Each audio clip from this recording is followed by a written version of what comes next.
Yang ketiga di sini saya selalu bawa acara akan berguna acara pada pagi hari ini. Acara yang pertama yaitu pembukaan. Acara yang kedua sambutan dari kepala sekolah.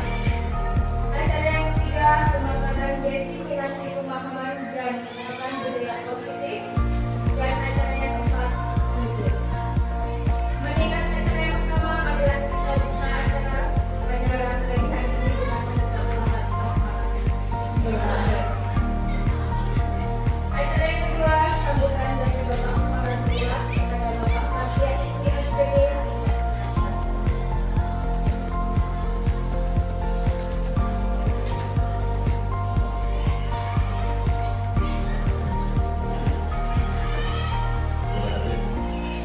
Assalamualaikum warahmatullahi wabarakatuh. Selamat pagi dan salam sejahtera Tuhan.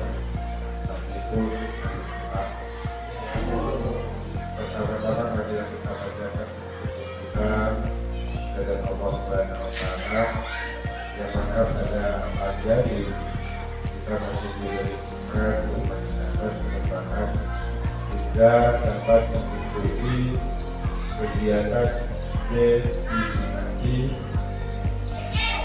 penerapan budaya positif yang akan disampaikan oleh calon guru penggerak Bu Destina SPD.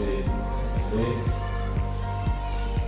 mudah-mudahan dalam pelaksanaan dapat memberikan motivasi kepada teman-teman, kepada guru yang belum mengikuti kegiatan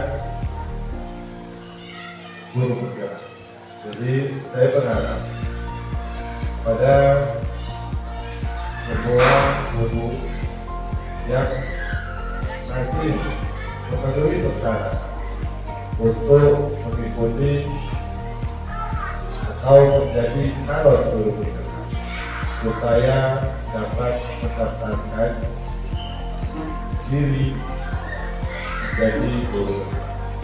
Karena pada saat ini setelah diberlakukannya kurikulum merdeka, semua kegiatan di kependidikan di Kementerian Pendidikan untuk menjadi seorang kepala sekolah itu persyaratannya dari guru penggerak. Kemudian untuk menjadi pengawas sekolah juga begitu, harus mempunyai sertifikat guru penggerak. Jadi mulai sekarang tidak ada lagi yang namanya pelatihan calon kepala sekolah atau pelatihan calon pengawas. Maka saya selaku kepala SMP Negeri Kabupaten ini mengimbau pada kita semua, baik pendidik dan tenaga kependidikan, mari kita dukung dan bantu apa yang menjadi program dari teman-teman guru kita yang melaksanakan atau mengikuti pelatihan calon guru. Sehingga dengan adanya guru penggerak di sekolah kita berharap ada peningkatan dari apa yang menjadi program dari pemerintah. Sekarang kita melaksanakan kurikulum merdeka dan mungkin akan diubah atau disederhanakan menjadi kurikulum nasional. Intinya sama. Dengan melaksanakan kurikulum merdeka ini atau kurikulum nasional ini, tidak ada lagi dari kita selaku guru yang dalam pelaksanaan pembelajaran menerapkan model lama yaitu kelas. Sekarang dengan kurikulum Merdeka ini, siswa yang aktif, sehingga kita selaku guru sebagai motivator apa yang akan dicapai dalam pembelajaran. Seperti yang sudah saya sampaikan kemarin, bahwa sebelum menyusun RPP,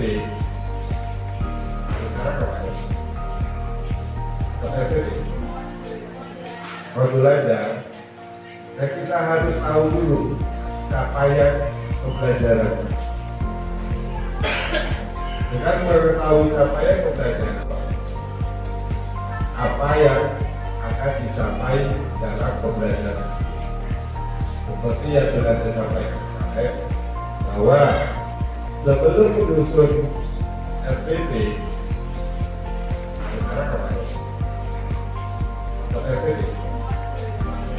modul aja, dan kita harus tahu dulu capaian pembelajaran. Dengan mengetahui capaian pembelajaran, kita akan menyusun tujuan pembelajaran supaya capaian pembelajaran itu terlaksana. Dan dalam tujuan pembelajaran itu tidak ada lagi yang namanya siswa dapat menjelaskan atau siswa mampu menghafal, tidak ada lagi, tapi sudah ke penerapan. Siswa dapat melakukan. Ya, sekarang ini siswa dapat melakukan. Maka dari itu pada seluruh dewan guru dan staf, mohon dukungannya, mohon kerjasamanya, sehingga apa yang akan dilaksanakan oleh Bu Septilina selaku calon guru kita dapat terlaksana dengan baik dan akhirnya dapat menyelesaikan pelatihan ini dan menjadi guru bergerak. Warahmatullahi wabarakatuh.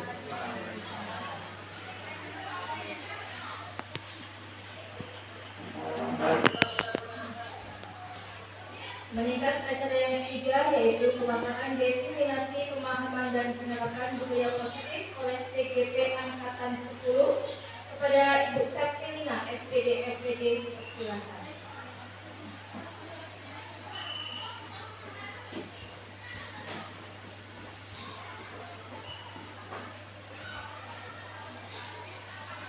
Bismillahirrahmanirrahim. Assalamualaikum warahmatullahi wabarakatuh. Alhamdulillahirabbil alamin. Wassalatu wassalamu ala asyrofil anbiya'i wal mursalin wa ala alihi washabihi ajma'in. Rabbi shrah li sadri wa yassir li amri wahlul 'uqdatam min lisani yafqahu qawli. Yang terhormat Bapak Radia Ismi SPD sebagai Kepala Sekolah SMP Negeri 2 Terrejo, yang saya hormati Bapak dan Ibu Dewan Guru SMP Negeri 2 Terrejo. Marilah bersama kita panjatkan puji syukur kehadirat Allah Subhanahu wa Ta'ala, yang mana pada hari ini Bapak dan Ibu masih diberi nikmat sehat dan sempat untuk hadir di ruangan ini ya, dalam acara yaitu diseminasi pemahaman dan pengalaman penerapan budaya positif. Baik Bapak Ibu, saya ucapkan terima kasih banyak kepada Bapak Ibu atas waktunya ya untuk bisa menghadiri apa nantinya yang akan saya paparkan ya, tugas saya sebagai CGP Angkatan 10 yaitu diseminasi pemahaman dan pengalaman penerapan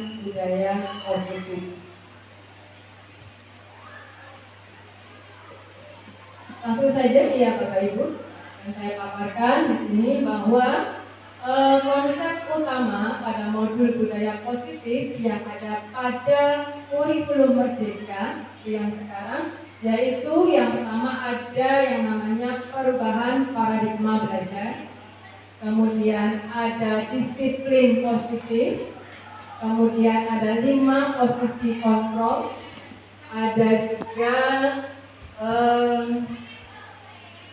kebutuhan dasar manusia, kemudian keyakinan kelas, kemudian motivasi perilaku manusia, dan yang terakhir yaitu ada segitiga restitusi. Itu adalah budaya positif nanti yang akan kita tanamkan kepada anak-anak kita pada budaya positif yang ada di sekolah kita.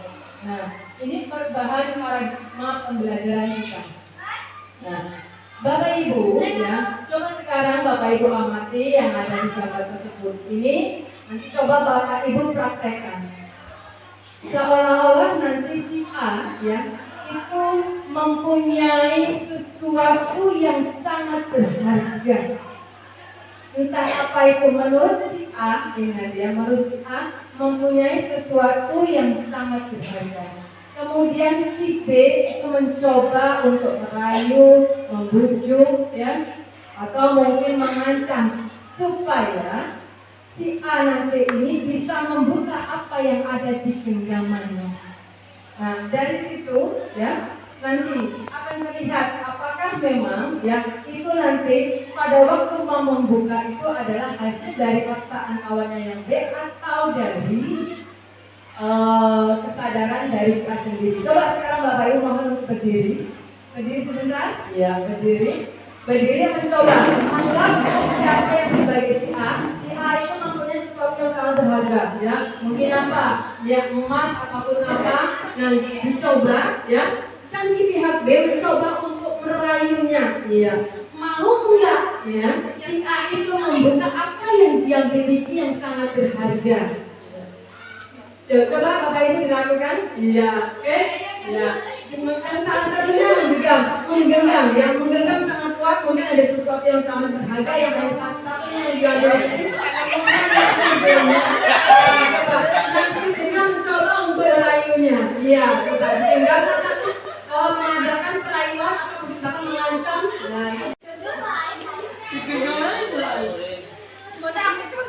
Ya, kita mampu dirayu, diancam ataupun dibujuk, ya. Nah, dari pihak si A mau nggak dia itu untuk membukanya? Nah, seperti itu. Coba Bapak Ibu dilaksanakan.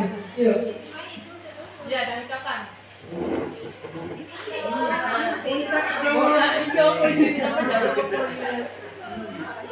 Apa soalnya? Harus bicara juga. Ya, kemudian apa yang dimiliki oleh Bung Arni? Mungkin ada yang bertahan itu tidak membukanya, dan ada juga mungkin dia yang kemudian membuka dari apa yang dia pertahankan. Ya, oke. Terima kasih, sudah cukup Bapak Ibu, ya.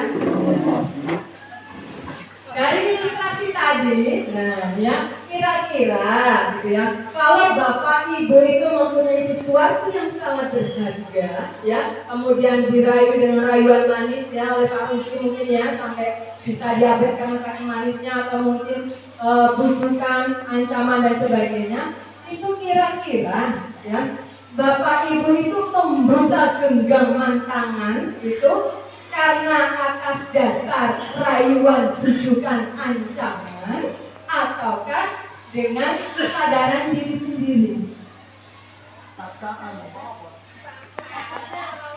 Coba, siapa yang merasa ketika dirayu itu hanya karena ada ancaman, bujukan, kemudian ancaman tadi itu? Dan tadi terbuka atas dasar ancaman. Coba, ngacung.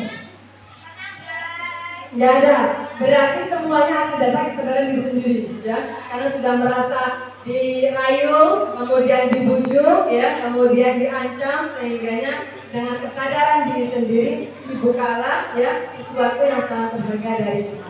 Baik Bapak Ibu, dari situ kita lihat apa yang terjadi.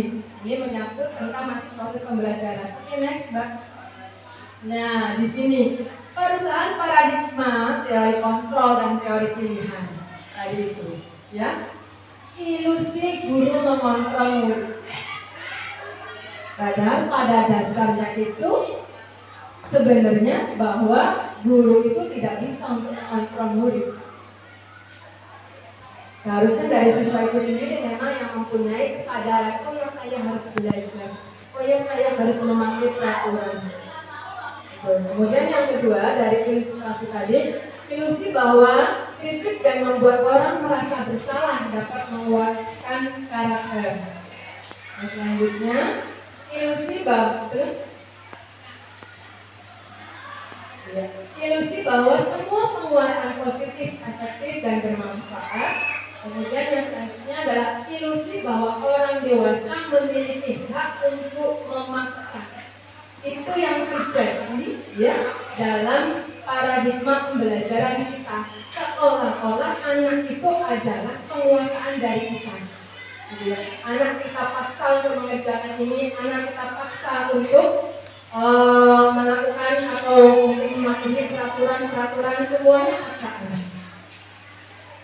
Padahal yang sebenarnya ya paradigma pembelajaran sekarang itu bahwa anak itu harus mempunyai kesadaran. Nah, bagaimana untuk bisa memiliki kesadaran terhadap anak itu? Nah, ini perubahan paradigma. Siapa sesungguhnya yang memiliki kontrol? Stimulus responnya. Yang pertama kita mencoba mengubah orang agar berpandangan sama dengan kita. Stimulus responnya pada teori kontrolnya, kita berusaha untuk memahami pandangan orang lain tentang dunia. Kemudian perilaku buruk dilihat sebagai suatu kesalahan. Pada teori kontrolnya, semua perilaku memiliki tujuan. Jadi pada anak-anak kita mempunyai perilaku buruk yang menyebalkan, menjengkelkan baik, dari anak didik tersebut mereka jelas mempunyai tujuan tertentu. Selanjutnya, orang lain bisa mengontrol saya. Ada teori kontrolnya, hanya ada yang bisa mengontrol diri Anda. Kemudian saya bisa mengontrol orang lain, Anda tidak bisa mengontrol orang lain. Pemaksaan ada pada saat rujukan gagal, kolaborasi dan konsensus menciptakan pilihan-pilihan baru. Selanjutnya, next. Nah, di sini Bapak Ibu. Ini yang secara tidak sadar kita sebagai guru ya itu memiliki 5 posisi kontrol. Nah, nanti dari sini Bapak Ibu bisa melihat Bapak Ibu biasanya ada posisi yang mana? Karena kita mempunyai 5 posisi kontrol. Yang pertama yaitu sebagai pembutuh. Yang kedua, membuat orang merasa bersalah. Yang ketiga, sebagai teman. Yang keempat, sebagai pemantau. Kemudian yang kelima, sebagai manajer. Nah, sekarang di posisi yang saat ini, yang sering Bapak lakukan terhadap siswa itu pada posisi yang mana? Pembuka, membuat orang merasa bersalah, teman, pemantau, atau manajer. Ini yang sering kita lakukan, kita biasanya ya sering menghukum anak. Seandainya anak datang terlambat, kamu, ya itu kan, kenapa datang terlambat dan sebagainya, langsung anak dihukum. Kemudian yang kedua, membuat merasa bersalah. Nah tuh, kamu seharusnya datang itu sebelum jam 7.15 supaya tidak terlambat. Kemudian yang ketiga sebagai teman, ayolah lakukan demi ibu. Kamu besok lagi ya jangan datang terlambat. Kemudian sebagai pemantau di sini Bapak Ibu guru biasanya ya harus melihat aturan apa yang ada di sekolah mereka dilakukan. Nah sekarang jujur Bapak Ibu, selama ini Bapak Ibu guru ya dalam melihat karakter anak didik kita yang sering Bapak Ibu lakukan di sini posisinya sebagai apa? sebagai penghukum kah, pembuat orang merasa bersalah, teman, pemantau, atau manajer?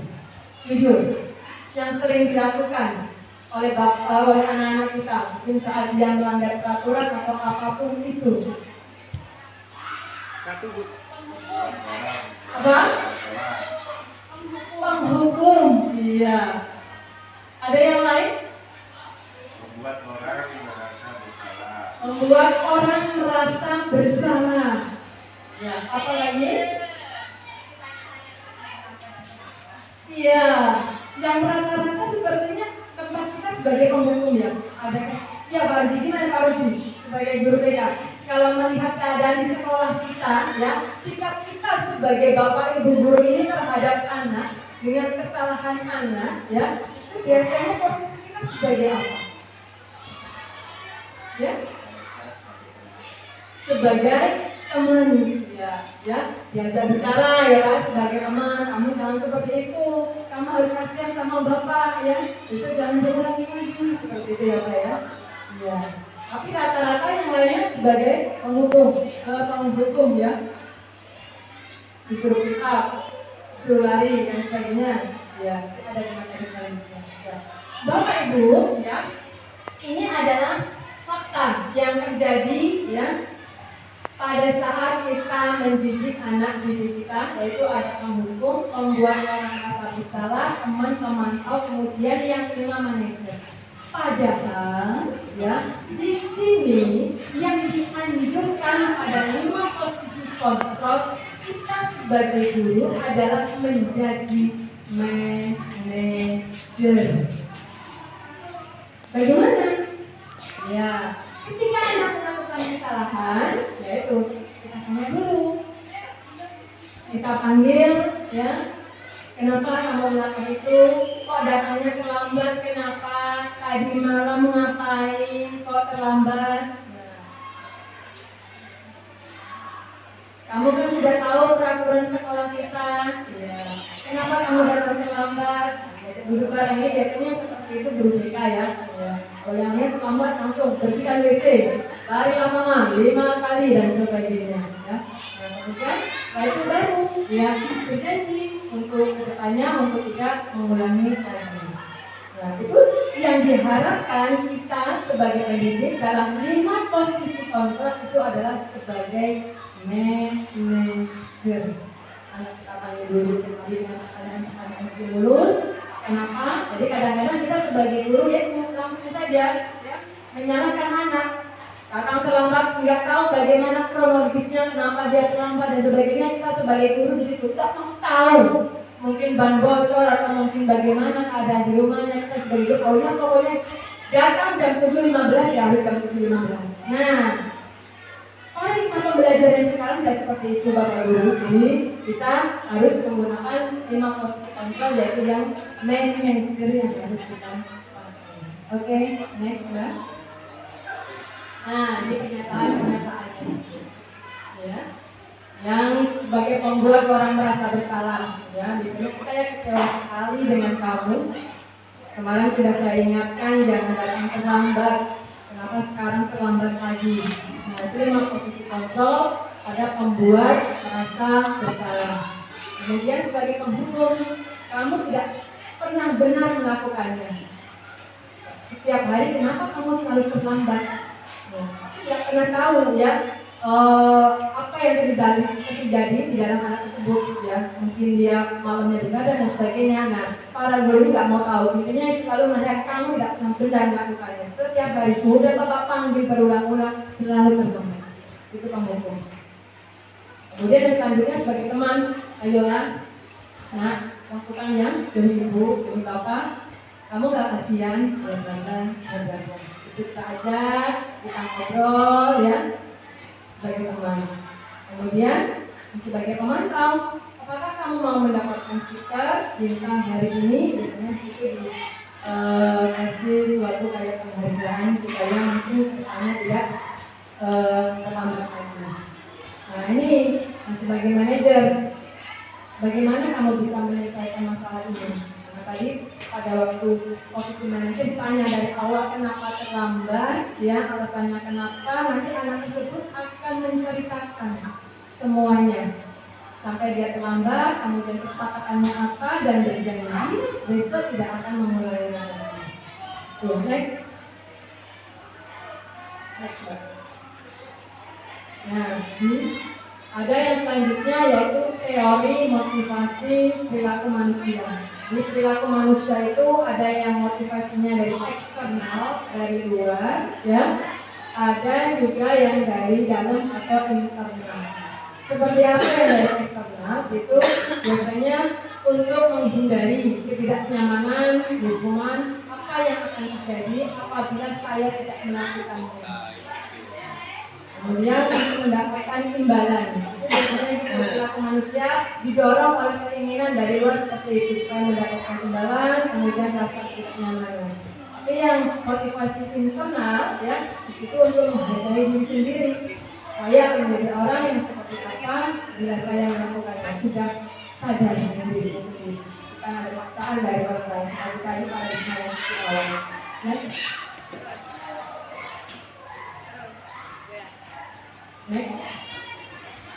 Nah, di sini masih berhubungan dengan yang tadi, ya. Apa, ya, yang Bapak Ibu guru lakukan itu termasuk hukuman atau konsekuensi. Kita harus bisa bedakan di sini Bapak Ibu. Ketika anak melakukan kesalahan yang kita berikan ke anak, itu hukuman atau konsekuensi. Hukuman itu yang seperti apa contohnya? Konsekuensinya seperti apa? Nah, karena memang ada dua. Kita lihat di sini. Ya, mencatat 100 kali di dalam buku kalimat saya tidak akan terlambat lagi karena terlambat ke sekolah. Ada Bapak Ibu guru yang masih melakukan seperti itu ketika mungkin melihat anak dididik tidak mengerjakan PR atau mungkin apa disuruh mencatat dan sebagainya. Masih ada? Tidak, alhamdulillah sekarang tidak ada, ya. Nah, itu termasuk hukuman. Kita bedakan ya, mana itu yang termasuk kategori hukuman dan konsekuensi. Yang kedua lagi, lari mengelilingi lapangan basket 2 kali karena terlambat hadir di sekolah. Itu hukuman. Terlambat kali di sekolah, hukuman.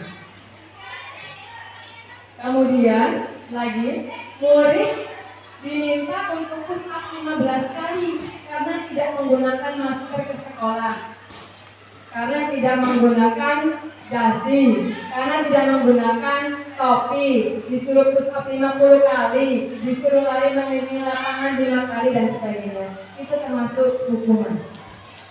Nah, yang konsekuensi bagaimana? Kita lihat. Menggantikan kertas tugas teman yang telah dicoret-coret. Selanjutnya, membersihkan tumpahan air di meja tulis karena tersenggol pada saat belajar. Itu konsekuensi. Kemudian, murid disuruh untuk mengenakan sepatu seharian di sekolah karena tidak mengenakan sepatu hitam. Itu hukuman. Nah, selanjutnya, lari mengelilingi lapangan basket 2 kali karena terlambat 10 menit untuk pelajaran PJOK. Itu konsekuensi. Bisa dibedakan ya Bapak Ibu, selama ini kita melakukan ke anak itu memberikan hukuman ataukah konsekuensi. Beda. Bu itu sama-sama lari, seandainya dengan di atas ya suruh lari seandainya ya karena datang terlambat. Tapi pada waktu pelajaran PJOK lari itu masuk konsekuensi.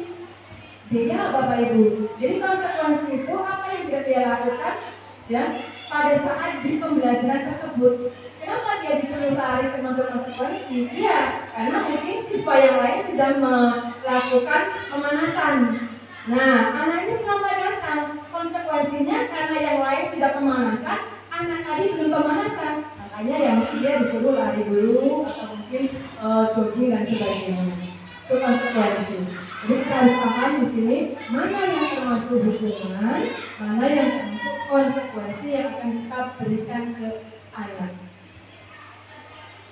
Nanti selama ini masih banyak ya di antara kita yang selalu memberikan hukuman dan hukuman. Oke, next Mbak. Nih, tadi memang harus lebih dipahami tentang hukum dan konsekuensi, perbedaan hukuman dan konsekuensi. Itu sesuatu yang menyakitkan harus terjadi. Kalau konsekuensi sesuatu harus terjadi. Hukuman membuat anak sakit untuk jangka waktu yang lama. Kalau konsekuensi membuat anak merasa tidak nyaman dalam jangka waktu pendek. Lanjut lagi, anak membenci kedisiplinan menjadi anak menghargai disiplin. Paksaan kemudian menjadi stimulus tanggapan. Selanjutnya mendorong anak menyakiti diri sendiri. Untuk konsekuensi mendorong anak agar mudah menyesuaikan diri. Konsep diri yang buruk, konsep diri yang baik. Oke, next.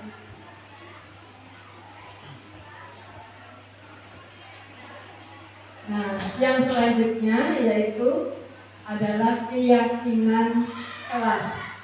Ya, jadi kan ada 8 konsep tentang budaya positif ya. Kita sudah masuk ke keyakinan kelas. Kalau dulu itu namanya kesepakatan kelas. Jadi ya di setiap kelas ya itu nanti harus ada yang namanya kesepakatan kelas ataupun keyakinan kelas. Nah, sekarang kita lihat di sini satunya.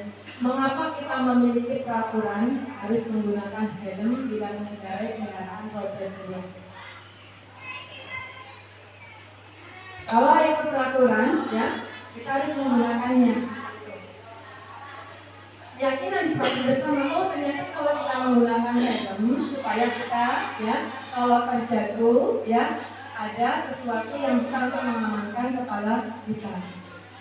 Kemudian, mengapa kita memiliki peraturan 3M, menggunakan masker, mencuci tangan, dan menjaga jarak 1,5 meter. Dan selanjutnya, mengapa kita memiliki peraturan harus datang tepat waktu pada saat mengikuti pelatihan. Next. Nah, kesepakatan kelas. Ya. Ini mungkin di sekolah kita belum ada ya kesepakatan kelas. Jadi dalam artian nanti saya mohon untuk tahun ajaran baru ya di setiap kelas itu nanti ada kesepakatan kelas ataupun mungkin keyakinan kelas. Ya, yang keyakinan kelas itu adalah dibuat ya, yang membuat itu adalah anak sendiri. Jadi dari anak, oleh anak, untuk anak. Apa saja kesepakatannya?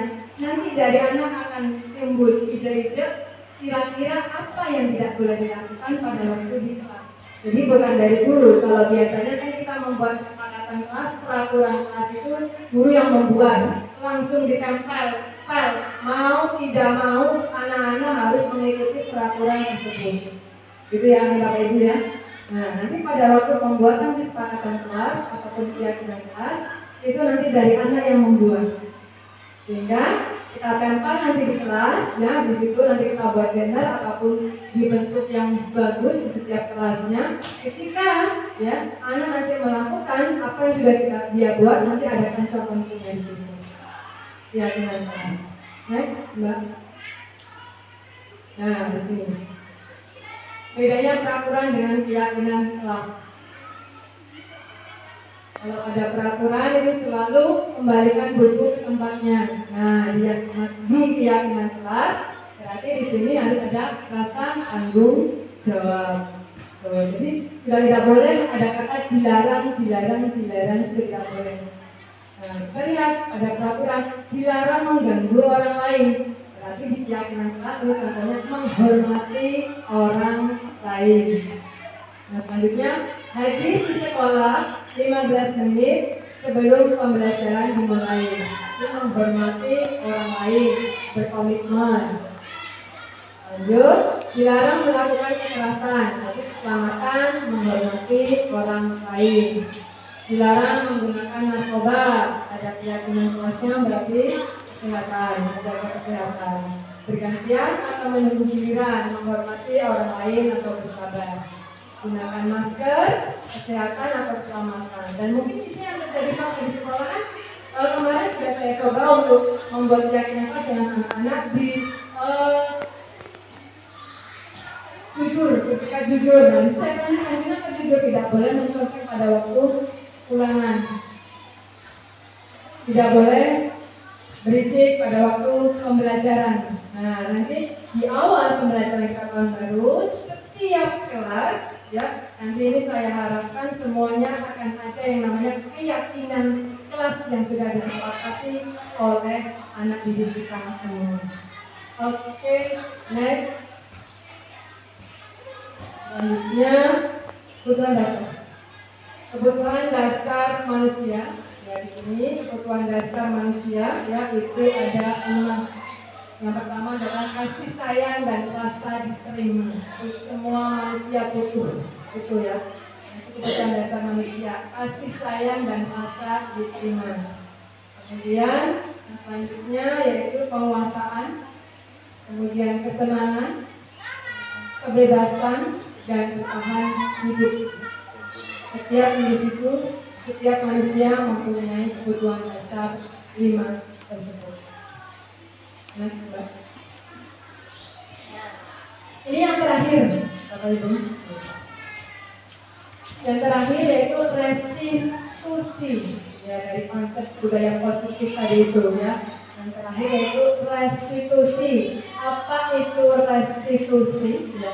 Restitusi adalah proses menciptakan kondisi bagi murid untuk memperbaiki kesalahan mereka, sehingga mereka bisa kembali pada kelompok mereka dengan karakter yang lebih kuat. Restitusi juga merupakan proses kolaboratif yang mengajarkan murid untuk mencari solusi untuk masalah mereka dan membantu murid berpikir tentang orang seperti apa yang mereka ingin menjadi atau tujuan mulianya dan bagaimana mereka harus memperlakukan orang lain. Next. Nah, ini tadi yang sudah kita bahas di awal, ya, untuk membedakan apa itu hukuman, kemudian konsekuensi. Nah, sekarang yang akan kita bahas adalah restitusi. Tadi kalau yang hukuman, ya, jelas kita sebagai bapak ibu guru tidak boleh melakukan hukuman. Kemudian konsekuensinya seperti apa, kita harus bisa bedakan. Yang hukuman seperti apa, kemudian konsekuensi seperti apa. Kemudian ini yang akan kita bahas adalah restitusi. Oke, next. Ada 9 ciri-ciri restitusi. Ya, ini bukan untuk menebus kesalahan, namun untuk belajar dari kesalahan. Yang kedua, memperbaiki hubungan. Kemudian yang ketiga adalah tawaran, bukan paksaan. Restitusi menuntun untuk melihat ke dalam diri. Restitusi mencari kebutuhan dasar yang mendasari tindakan. Restitusi diri adalah cara yang paling baik. Restitusi fokus pada karakter, bukan tindakan. Kemudian restitusi fokus pada solusi. Yang selanjutnya, restitusi mengembalikan murid yang berbuat salah pada kelompoknya. Jadi pada restitusi ini posisi kita sebagai guru tadi, di posisi kontrol, di sini kita sebagai manajer, bukan penghukum, bukan pemantau, bukan teman, ya. Kemudian bukan yang bermasalah, dan kemudian di sini kita sebagai manajer. Lanjut, Mbak. Nah, di sini segitiga restitusi. Jadi tahapan, ya, Bapak Ibu guru nanti pada waktu, ya, memperlakukan siswa kita, di sini posisi kita sudah sebagai manajer, dan menggunakan segitiga restitusi. Seperti apa sih segitiga restitusi itu? Nah, ini yang pertama, tahapannya adalah menstabilkan identitas. Nah, setiap orang pasti pernah melakukan kesalahan. Pokoknya ada, kamu bukan satu-satunya yang pernah melakukan ini. Nah, pada menstabilkan identitas ini, ya, kalau ada kejadian tadi yang sudah terlambat, kita panggil. Ya, kamu tahu kenapa itu panggil? Iya, nah ditanya di situ, kenapa tadi kamu datang terlambat? Nanti anak akan bercerita. Karena tadi saya kesiangan bu, bangunnya berada dulu menstabilkan identitas. Nah setelah itu baru kita masuk ke validasi kebutuhan. Kamu tentu punya alasan mengapa melakukan itu. Adakah cara yang lebih efektif untuk mendapatkan apa yang kamu butuhkan? Nah di sini anak kita wawancarai. Kenapa kamu datang terlambat? Maka sudah sering melihat dari kemarin kamu sering datang terlambat. Nah nanti dari situ anak akan ngomong, bercerita. Ini tidak ada yang membangunkan. Saya bangunnya selalu siang, di rumah saya cuma sendiri dan sebagainya. Kita tanya dulu permasalahannya. Nah setelah itu, baru kita menanyakan keyakinannya. Di keyakinan tersebut kan kita sudah membuat kesepakatan. Nah dari situ, berarti kamu tahu ya kesepakatan apa yang sudah kita buat kemarin atau aturan yang ada di sekolah kita. Iya Pak, nanti dari anak akan muncul sendiri perkara tersebut. Iya Pak, tidak boleh datang terlambat. Harus hadir sebelum jam 7.15. Nah, dari situ ya, nanti ya anak akan sadar dengan apa yang dia perbuat. Setelah itu kita bimbing supaya kedepannya tidak lagi akan melakukan kesalahan yang kedua kalinya. Jadi selama ini memang kita hanya langsung untuk duduk ya, tarik, push up dan sebagainya. Padahal untuk sebagai guru ya saat ini kita harus memiliki posisi kontrol tadi itu untuk meningkatkan siswa. Menggunakan sebagai manajer dan segitiga restitusi. Ya, next Mbak. Nah ini tadi cara-cara yang contoh untuk menggunakan segitiga restitusi, dan mungkin ini yang sering dipakai oleh guru BK seperti kalimat yang seperti ini. Ya, ini yang sering terjadi. Nah, guru berkata ini berbuat salah itu hal yang manusiawi, ya. Tidak ada manusia yang sempurna. Ya, jadi anak itu merasa seperti tidak seperti disalahkan total ya. Bapak itu tidak pernah berbuat salah. Kita pasti bisa menyelesaikan permasalahan ini. Bapak Ibu tidak tertarik untuk mencari tahu ya siapa yang bersalah. Bapak Ibu lebih tertarik untuk menyelesaikan masalah. Nah, kenapa ini terlambat? Menstabilkan identitas, tidak langsung ya mencucuk anak itu disalahkan. Di sini ya untuk mencari penyelesaian masalahnya. Kalau kamu menyalahkan diri sendiri terus-menerus, apakah kamu bersikap baik pada diri sendiri?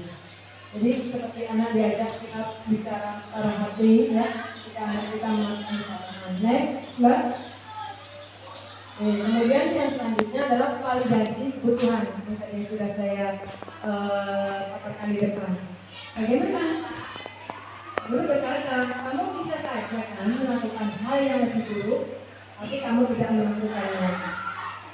Kamu pasti punya alasan mengapa melakukannya. Ya, kenapa kamu terlambat? Apa yang penting bagi kamu? Kamu boleh tetap berusaha menjaga sikap itu, tapi tambahkan sikap yang lain yang baru. Maukah kamu belajar cara lain untuk mendapat yang kamu butuhkan tanpa harus memukul? Itu untuk validasi kebutuhan. Nanti di situ anak ketika melakukan kesalahan, dia akan ngomong sendiri, mencurahkan apa yang dia rasakan. Kita jadi tahu. Jadi terkadang dari kita ya Bapak Ibu ya, langsung aja menyalahkan tanpa tidak tahu ke belakangnya seperti apa. Oke, sambung. Oke, yang selanjutnya. Ini yang terakhir sepertinya ya. untuk menanyakan keyakinan. Nah, ini apa nilai yang kita percaya di kelas sekolah kita. Nah, dari itu kembali ke keyakinan. Makanya nanti di awal pembelajaran, ya saya mohon nanti setiap kelas harus mempunyai keyakinan kelas supaya ketika terjadi hal-hal yang ada pada anak-anak, ya kita kembalikan ke anak lagi. Yang membuat keyakinan kelas itu adalah anak. Gitu ya. Nah, ini nilai-nilai besar apa yang perlu kita sepakati. Kelas yang ideal itu yang seperti apa sih? Kamu ingin jadi anak yang seperti apa? Jadi setelahnya akan terbuka ngobrol dan seterusnya. Oke? Next. Oke. Demikian Bapak Ibu, ya, pemaparan tentang pemahaman dan pengalaman penerapan budaya positif. Dari pemaparan tadi, ya, kira-kira apakah ada yang ingin ditanyakan?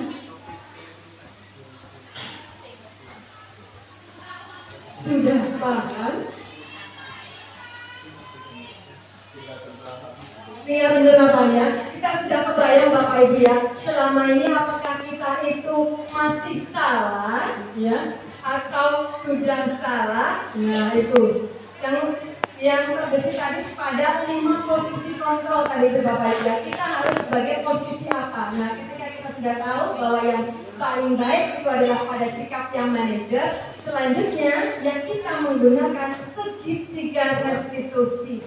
Apapun kesalahan dari anak, ya, cara penyelesaiannya menggunakan segitiga restitusi. Kita panggil, meskipun di kelas kita sudah tahu anak tidak mengerjakan PR, mungkin dia selalu mencontek pekerjaan temannya dan sebagainya, ya, kita lihat. Setelah itu kita panggil aja supaya tidak berkelanjutan kesalahan yang anak didik kita lakukan. Intinya itu 5 posisi kontrol dan menggunakan segitiga restitusi. Cukup? Ada pertanyaan? Tidak ada. Oke. Ya, mudah-mudahan nanti di tahun ajaran baru ini, ya, kita sudah sedikit terbuka, ya, tentang apa yang harus kita lakukan terhadap siswa kita, ya.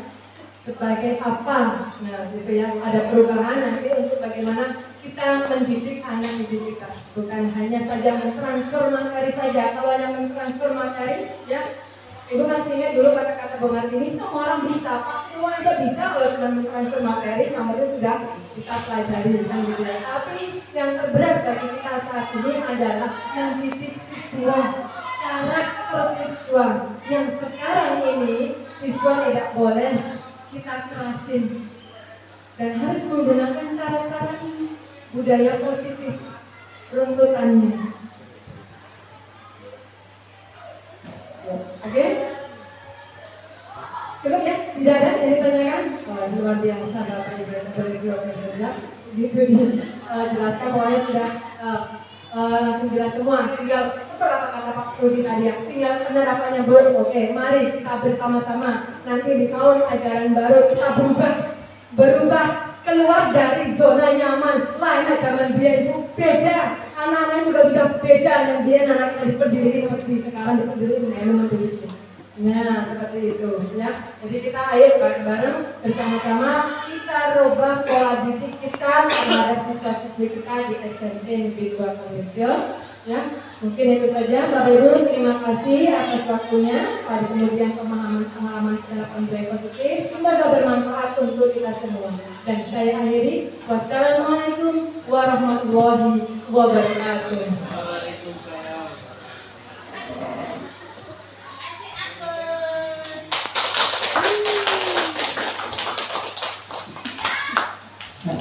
Demikian pemaparan diseminasi pemahaman dan penerapan budaya positif oleh Bu Septina SPD SPD. Semoga apa yang beliau paparkan dan sampaikan dapat bermanfaat bagi kita dan dapat kita terapkan untuk ajaran baru kita.